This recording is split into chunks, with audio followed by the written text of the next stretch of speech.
Mga langga, magluto tayo ng breakfast. Late na yung pagluluto ko. Paano kasi late na magising? Kaya samahan niya ako. Magluto muna ako ng sausage. Unahin natin yung sausage. Pagkuluan muna natin yung sausage nila. Iba yung sausage nila mga langga. Hindi tulad sa atin. Pakuluan natin hanggang mawala yung water. Then lagyan natin ng oil. Inantay natin maluto mga langga. Gawa tayo ng scrambled eggs. Ngayon, wala ng water. Lagyan natin ng mantika. Nilagyan ko na pala.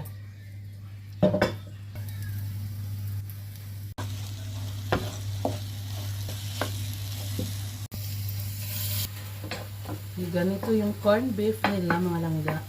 Pero mas masarap yung corned beef natin. Malasa. Lagyan natin ng onions.